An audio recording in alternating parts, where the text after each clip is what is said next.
তো finally Pangong lake. গাড়ি পুরো ফেসে গেছে একদম বালুতে। চেনা পরিচিত মুখ চলে আসতো সামনে, দাদা সবাই চেনে, জয় বজরংবলী।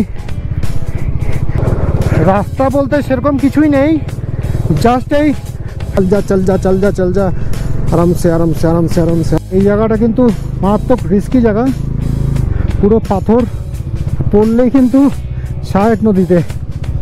এটাই শেষ পেট্রোল পাম্প।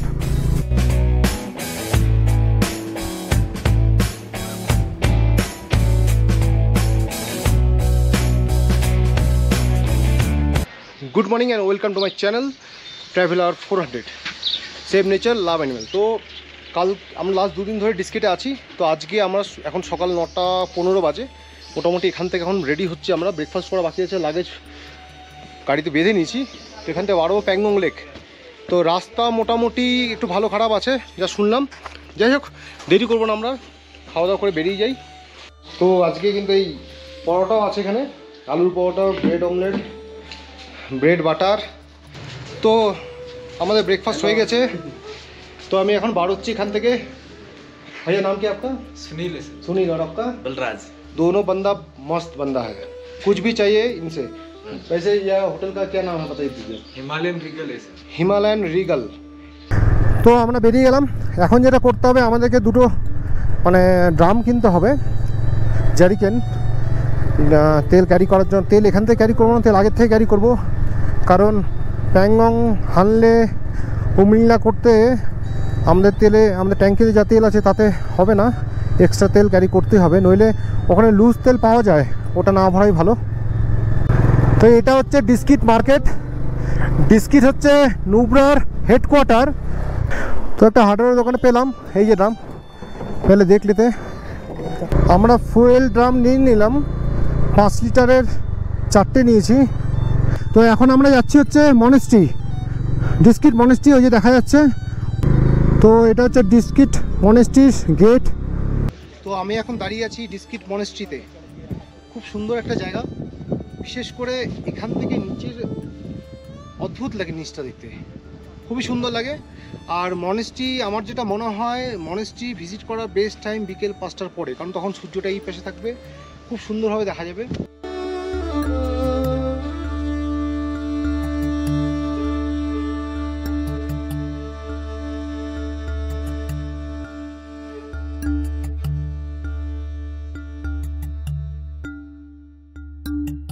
তো আমি বেরিয়ে যাচ্ছি, কারণ অলরেডি 11টার বেশি বাজে। যাই হোক, বলে রাখি এখানে ঢুকতে কিন্তু 40 টাকা এন্ট্রি ফি লাগে। 40 টাকা ঠিক আছে। এখান থেকে 4 ঘন্টা 40 মিনিটের জার্নি, 182 কিলোমিটার দেখাচ্ছে। মোটামুটি আমাদের ঘন্টা 6 লাগবে মিনিমাম। নুব্রাকে টাটা করে বেরিয়ে যাচ্ছি। আমি পরের বার যদি আসি তাহলে আমি ডিস্কিটেই থাকবো, এবং সবাইকে আমি এটাই সাজেস্ট করব যে এখানে থাকার জন্য, বরঞ্চ এখানকার হোটেলের প্রাইসিংটা কম। আমরা ছিলাম, আমাদের কাছ থেকে পরে ডিসকাউন্ট দিয়ে আজকে নিল রুম 1500 টাকা করে চার্জ করলো। আর খাওয়া দাওয়া সব দিয়ে টোটাল 2 দিনের বিল হলো, আমি পেমেন্ট করলাম কত, 4000 সামথিং, 4300 না কত। ঠিকই আছে, অনেকটাই কম, অদ্ভুত লাগছে। দেখো রাস্তা, চল যা চল যা চল যা চল যা, আরামসে আরামসে আরামসে আরামসে আরামসে আরামসে আরামসে। ओ माय गॉड, बाप रे बाप, निकल गया। ओह जियो मेरे लाल, निकल गया।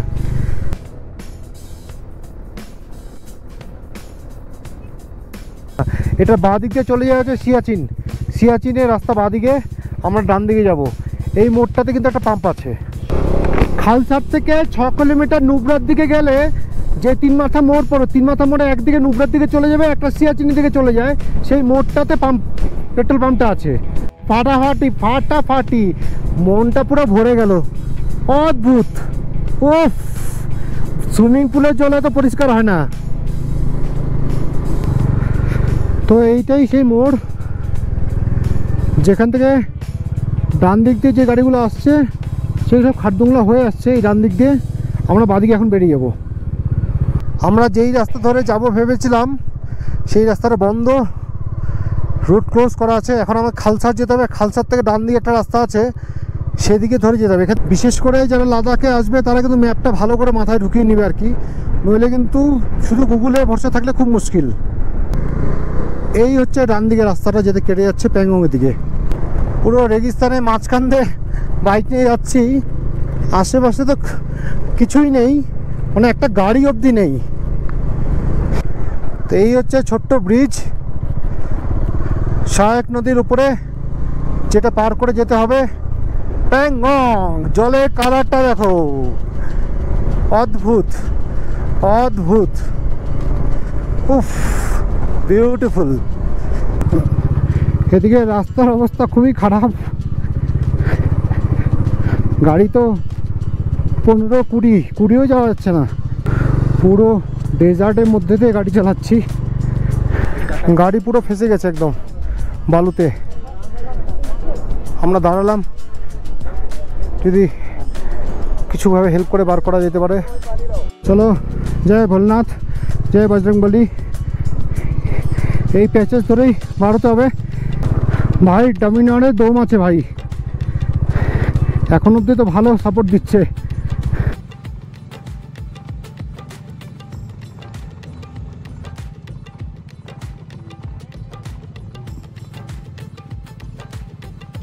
মরুভূমির মাঝখান দিয়ে যেতে হচ্ছে, শুধু এখানে জাস্ট এই কিছু কিছু পাথর ফেলেছে, নইলে তো বালু থাকলে তো যাওয়াই যেত না। তো প্যাংগংয়ের রাস্তায় পুরো অফরোড ধুলো, এই মাঝখানে মানে নিজেদের মুখে আমি চিনতে পারছি না। এই মাঝখানে কিছু চেনা পরিচিত মুখ চলে আসতো সামনে, দাদা আর সবাই চেনে, আরসিবির দাদার বৌনি, আর সাথে আমাদের দুজন হচ্ছে ভিক্টর, জলপাইগুড়ির বন্ধু। জাস্ট আধা ঘন্টাকে পরিচয় হলো, অথচ এখানে আমরা 10 দিন ধরে ঘুরে বেড়াচ্ছি, জানি না। জাস্ট এটাই হয়, পৃথিবী যে গোল এটাই তার উদাহরণ, তাই কি না? এইরকম একটা জায়গাতে, এরকম জায়গায় একটা মিট হচ্ছে, এটা একটা হচ্ছে আরসিবি মিট আর কি। একদম একদম একদম। তাও সিরিয়াসলি যদি ভাবতাম আমরা যে কোনো রেস্টুরেন্টে মিট হয়েছে বা কোনো হোমস্টেতে, এমন একটা জায়গা যার নামও নেই, এটা আরসিবির meet, seriously unplanned meet. Meet. আমরা একটু দাঁড়িয়েছিলাম, হঠাৎ করে রাস্তার মাঝখানে দেখা হচ্ছে আমাদের আরসিবি গ্রুপের যে অ্যাডমিন আছে, ওই দাদা ওই আর এই ম্যাডামের সাথে।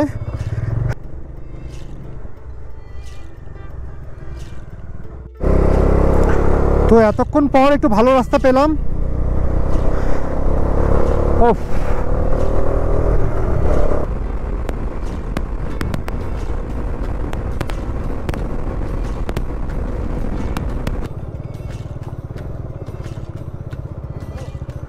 রাস্তা বলতে সেরকম কিছুই নেই, জাস্ট এই গাড়ি যেতে যেতে যে এই প্যাচেসটা একটু তৈরি হয়েছে, এটা দেখেই যেতে হচ্ছে আমাদেরকে। এখানে বন্ধুর গাড়ি পাংচার হয়ে গেছে, ঠিক আছে। তো আমাদের এই কিট ফাইনালি বাবলাদার আনা কিট কাজে লাগলো। যাই হোক, বাবলাদা জিও এবার হাত সমাস। তো আমরা এসে দাঁড়ালাম আগাম, এই জায়গাটার নাম আগাম।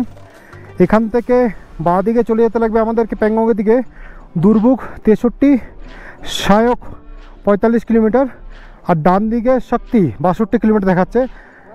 তো ফাইনালি ভালো রাস্তা পেলাম, জাস্ট ওই মোড়টার পর থেকে ভালো রাস্তা। এই জায়গাটা কিন্তু মারাত্মক রিস্কি জায়গা, পুরো পাথর, পড়লেই কিন্তু সহায়ক নদীতে। উফ, জলটার রং অদ্ভুত, আর তার মাঝখানে এই যে পাথরগুলো দেখা যাচ্ছে, এটার জন্য কিন্তু আরও দুর্দান্ত লাগছে। এখান থেকে প্যাংগং দেখাচ্ছে আরও 100 কিলোমিটার মতন। উফ, এই জায়গাটা দেখো, পুরো পাহাড়ের মাঝখান দিয়ে রাস্তা, আমার স্বপ্নের রাস্তা এটা, ফাটাফাটি ফাটাফাটি।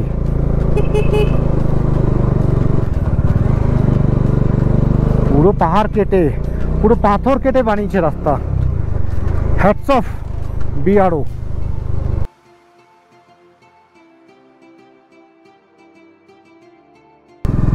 খুবই সরু রাস্তা, আঁকা বাঁকা, ডান দিক বাদিক করে করে, উপর নিচ করে করে আমরা আগাচ্ছি। ডান দিকে নদী সাহেব নদী দেখতে দেখতে অদ্ভুত। এই রাস্তার পাশে পাহাড়টা দেখো, পাথরগুলো না ঝুলছে বাইরের দিকে, মনে হচ্ছে একটা মানে কিছু খোঁচা দিলে বেরিয়ে আসবে, মনে পড়বে। ভয়ঙ্কর লাগছে কিন্তু। দূরে রাস্তা দেখা যাচ্ছে, এখন ওই রাস্তা কোন দিক দিয়ে ধরবো সেটাই বুঝে পাচ্ছি না। এই জলের উপর দিয়ে যেতে হবে মনে হচ্ছে। হ্যাঁ হ্যাঁ হ্যাঁ, কারেক্ট, এইটাই হচ্ছে রাস্তা। চলো आराम से बेरिए जा। शाबाश शाबाश। बाकी सब ठीक, बस चल रहा है। बाकी सब ठीक, बस चल रहा है। बाकी सब ठीक है ना? हाँ ठीक है। लास्ट 30 किलोमीटर धरे চালাচ্ছি বাইক, একটা লোক বা একটা বাইক বা একটা গাড়ি আমাদেরকে ক্রস করেনি কিন্তু। মানে এই জায়গাটাই এরকম, খুব সাবধানে জায়গাগুলো পার হতে হবে। মানে যদি কেউ সোলো রাইড করো বা যাই হোক গ্রুপ রাইড করো না কেন, সব কিছু কিন্তু সাথে রাখতে লাগবে, নইলে একবার ফেসে গেলে এখানটা মুশকিল, খুব বিপদ। জাস্ট জায়গাটা দেখো, এটা সায়ক ঢোকার মোটামুটি 3 কিলোমিটার আগে। উফ, অসাধারণ লাগলো জায়গাটা। তো আমরা পৌঁছে গেছি সায়কে, কিন্তু সায়কে দাঁড়াবো না, কারণ অনেকটা লেট হয়ে গেছি। আর দ্বিতীয়ত উপরে একটু মেঘও আছে, তাই আমরা একবার দুর্ভোগে দাঁড়াবো। এখান থেকে সায়ক থেকে দুর্ভোগের দূরত্ব মোটামুটি 17 কিলোমিটার হবে, 16-17। সায়ক থেকে রাস্তাটা উপর দিকে উঠে যাচ্ছে দুর্ভোগের দিকে। তো আমরা দুর্ভোগে গিয়ে আমাদের যেটা বড় কাজ আছে, প্রথমে হচ্ছে একটু খাওয়া দাওয়া করবো, পেট পূজা করবো। আর দ্বিতীয়ত এই চেনের লুপ আর ক্লিনার, একটা চেন ক্লিনার একটা চেন লুপ খুঁজে কিনতে হবে যদি পাই। দুর্ভোগ ঢোকার মোটামুটি 4-5 কিলোমিটার আগে আবার পাহাড় থেকে নিচে নামতে হচ্ছে আমাদের।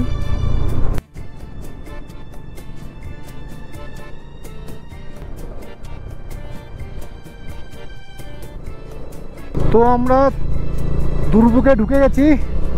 এখান থেকে জাস্ট আকাশের রংটা দেখো বন্ধুরা, ওয়াও, জাস্ট ফাটাফাটি, অসাধারণ লাগছে এখান থেকে। ও, প্রাণ জুড়িয়ে গেল। এই এতক্ষণ খারাপ রাস্তার উপর রাইড করেছিলাম না, যদিও আমি ওটাকেও এনজয় করেছি, তাহলে তারপরে এটা দেখার পর না ওগুলো সব ভুলে গেছি। ও মাই গড ভাই, এটাই লাদাখ, আর কিছু বলার নেই। তো এখান থেকে চাংলা 31 কিলোমিটার সোজা, সাক্তি 64 কিলোমিটার, লে 109 কিলোমিটার সোজা, খারু 74 কিলোমিটার। আর আমরা যাবো প্যাংগং, বাঁদিকে 40 কিলোমিটার, আর তাংসে 5 কিলোমিটার। দুর্ভোগ জায়গাটা অনেকটাই বড়, অনেক রেস্টুরেন্ট আছে, অনেক কিছু আছে। কোথায় দাঁড়াই সেটাই ভাবছি।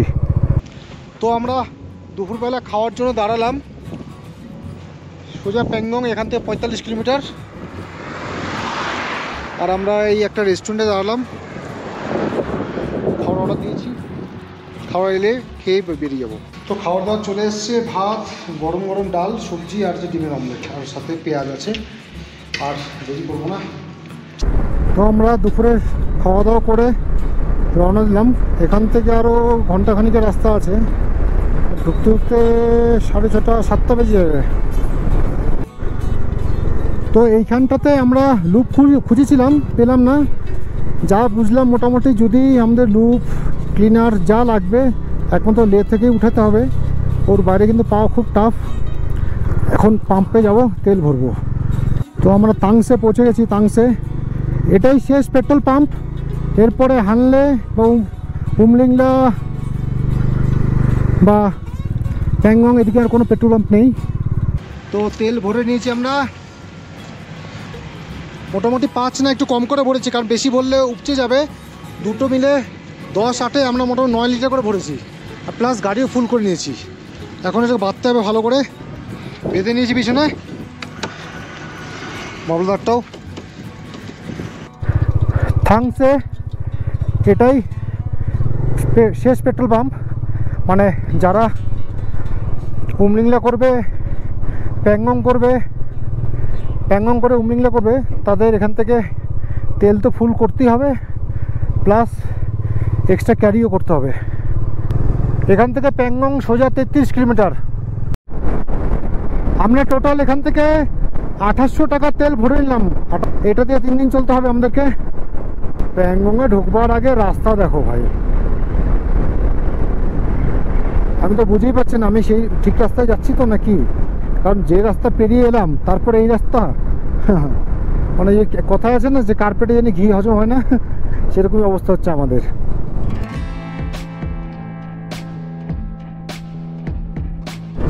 এখন কিন্তু বেশ ঠান্ডা লাগছে, আর তার মধ্যে কিছু জায়গা ছাওয়া, কিছু জায়গা রোদ।